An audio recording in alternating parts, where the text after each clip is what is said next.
Di tengah lonjakan kasus positif dan kematian akibat COVID-19 di Indonesia dengan meluasnya varian Delta virus corona, pemerintahan Joe Biden mengirim 3 juta dosis vaksin Moderna. This will be the first shipment and there will be the second shipment as well from the US. And this is part of doses sharing mechanism through COVAX facility by the US. Pejabat Gedung Putih memberitahu VOA bahwa kiriman ini adalah salah satu pengiriman terbesar vaksin dari pemerintah AS.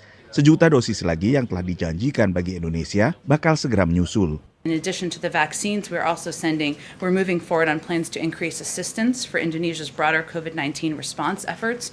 We recognize the difficult situation Indonesia currently finds itself in with a surge of COVID cases, and our thoughts are with those in Indonesia who are affected. Jutaan dosis vaksin Moderna kiriman pertama akan diprioritaskan untuk sekitar 1.500.000 tenaga kesehatan yang telah divaksinasi penuh dengan vaksin Sinovac. Mengingat beberapa pekerja medis yang telah divaksinasi penuh menggunakan vaksin buatan Tiongkok tersebut akhirnya meninggal dunia karena varian Delta. Vaksin Moderna yang merupakan vaksin RNA duta digunakan sebagai suntikan booster atau penguat. Vaksinasi ketiga ini hanya kita berikan kepada nakes karena tenaga kesehatan kita itu yang setiap hari bertemu dengan vaksin yang virus yang tinggi sekali kadarnya. Indonesia diperkirakan telah membeli sekitar 108 juta dosis Sinovac. Total komitmen bantuan vaksin Amerika Serikat bagi negara-negara yang membutuhkannya mencapai sedikitnya 580 juta dosis vaksin.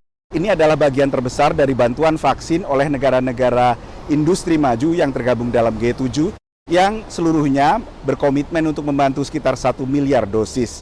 Tapi hingga saat ini baru sekitar 50 juta dosis yang telah disalurkan, jauh lebih sedikit dibandingkan target awal Amerika Serikat yang ingin membagikan sedikitnya 80 juta dosis pada bulan Juni. Analis mendesak pengiriman ke negara-negara yang membutuhkan perlu dipercepat.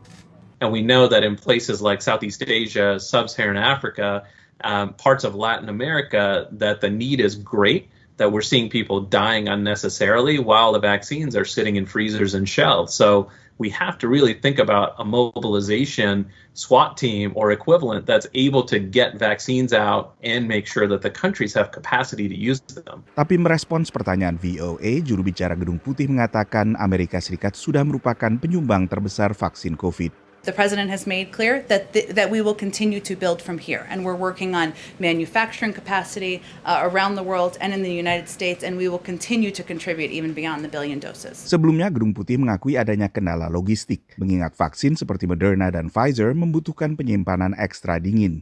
Pada saat bersamaan, AS mengirim bantuan 0,5 juta dosis vaksin Johnson & Johnson ke Moldova dan 1,5 juta dosis ke Nepal, serta 0,5 juta ke Bhutan. Dari Washington DC, Nova Purwadi, Patsy Widakuswara, VOA.